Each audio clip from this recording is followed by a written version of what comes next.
Imagine waking up one day in a country where your family name alone grants you godlike status, absolute power over millions, and the ability to reshape an entire nation's destiny from the shadows of exile and a modest military rank. Today, we are diving deep into one of the most extraordinary and enduring political dynasties in modern history.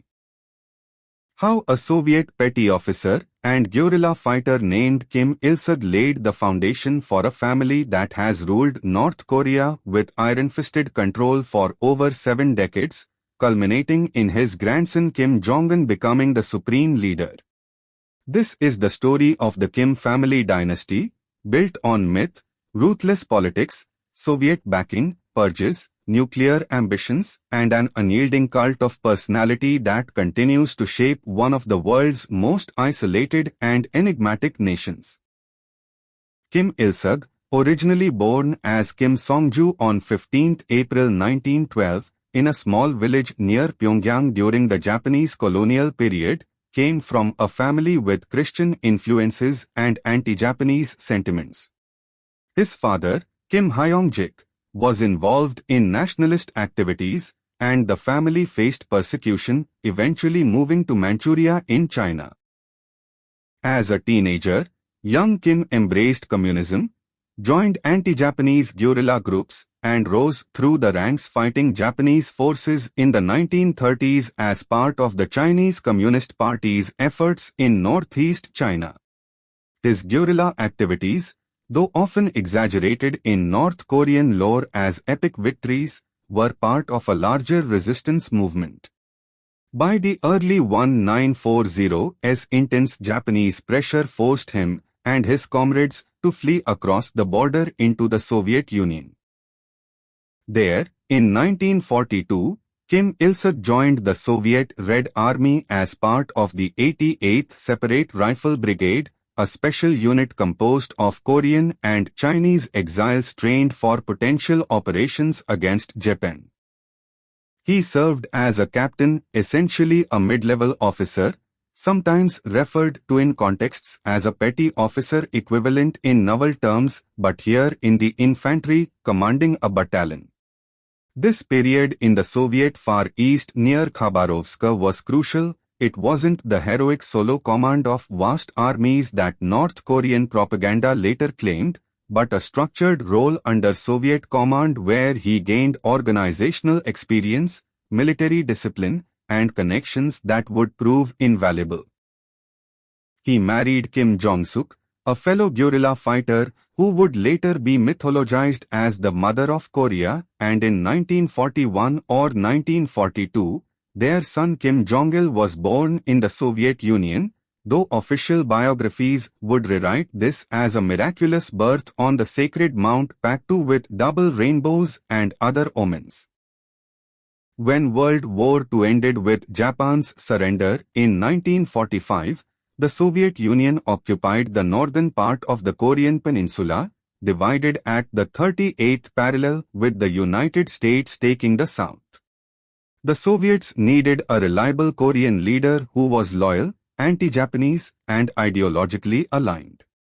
Kim Il-sung, arriving back in Korea in September 1945 wearing his Soviet captain's uniform, fit the bill perfectly despite other potential rivals with deeper domestic roots.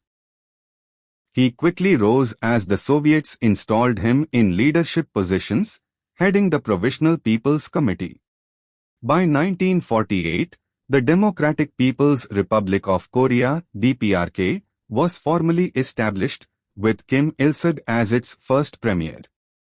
He consolidated power by purging factions, domestic communists, pro-Chinese Yan'an group members, and Soviet Koreans, through a mix of political maneuvering, Soviet support, and emerging personality cult.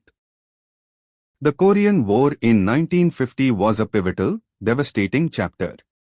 Believing he could reunify the peninsula quickly with Soviet and Chinese backing, Kim launched a surprise invasion of the South on 25 June 1950.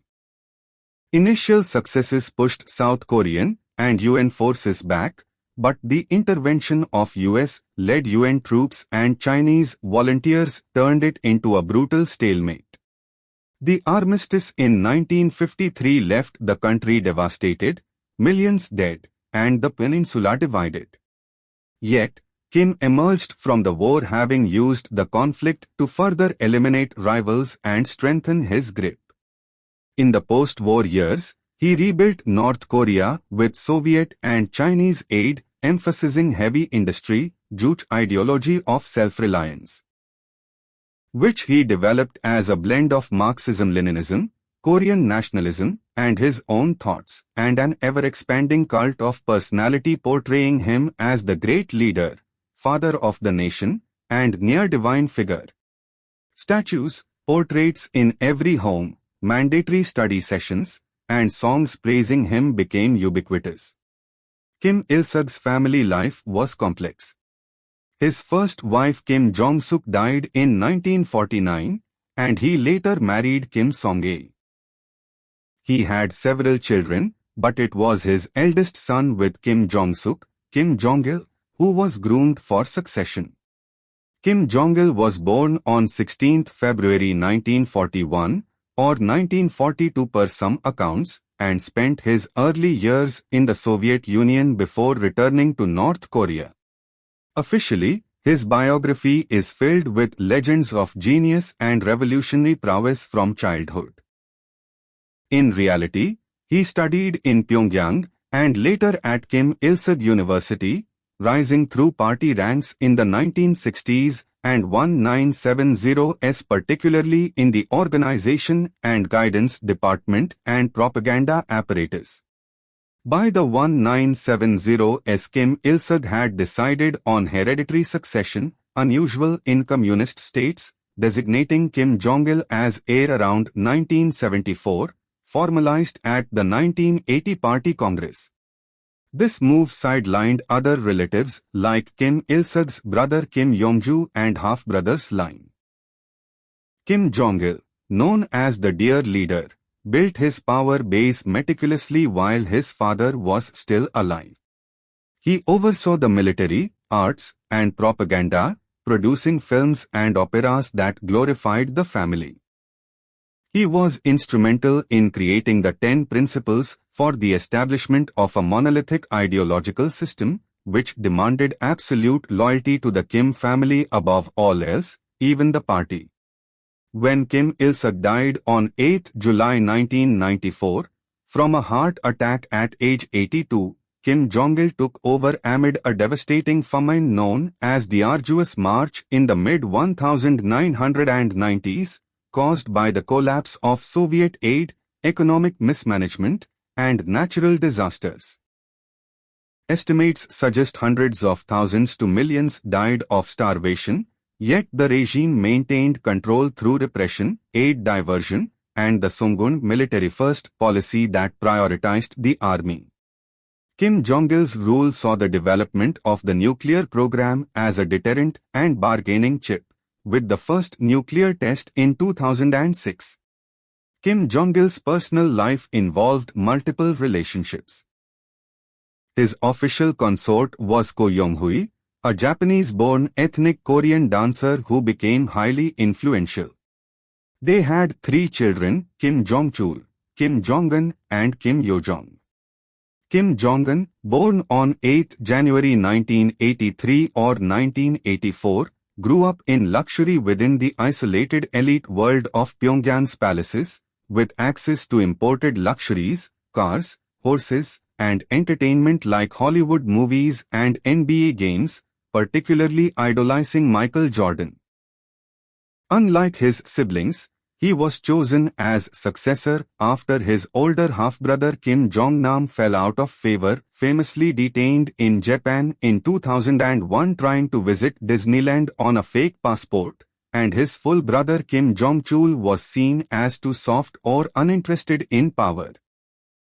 Kim Jong-un studied in Switzerland under pseudonyms like Parkin or Cholpak at the International School of Bern from around 1998 to 2000, where classmates remembered him as quiet, basketball-obsessed, and competitive, living a relatively normal teen life away from the spotlight before returning to North Korea. He attended Kim Il-sung University and the Military University, studying physics and military science. By the late 2000s, as Kim Jong-il's health declined, suffering strokes and other issues, Kim Jong-un was rapidly promoted.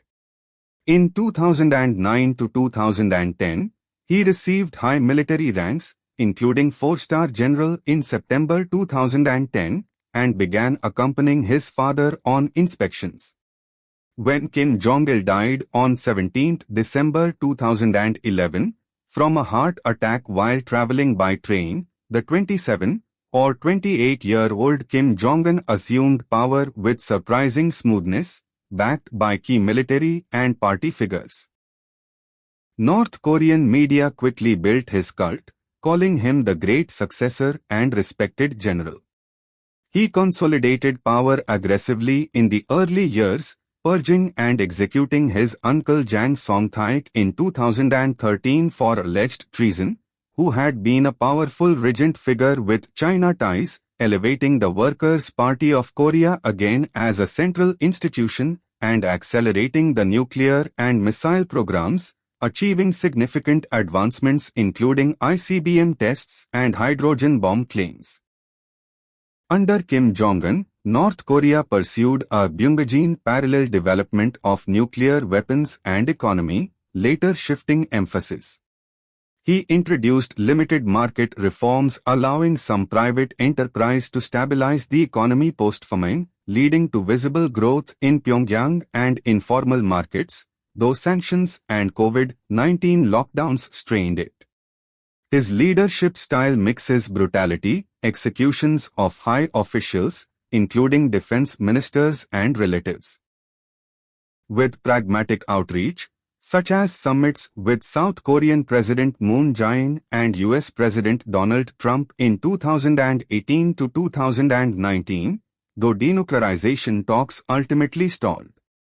He married Ri Sol-ju around 2009 to 2010, and they have children, including daughter Kim Joo-hee, who has appeared publicly and fueled speculation about future succession. His sister Kim Yo-jong has risen as a key advisor and enforcer, handling propaganda and inter-Korean relations. The Kim dynasty's endurance relies on the Mount Paktu bloodline myth, total information control, a vast surveillance state, nuclear deterrence, patronage for elites, and the indoctrination that only this family can protect North Korea from external threats. Kim Il-sung, the Soviet-era captain who became founder, transformed a war-torn land into a hereditary autocracy. Kim Jong-il navigated famine and isolation while building the nuclear arsenal.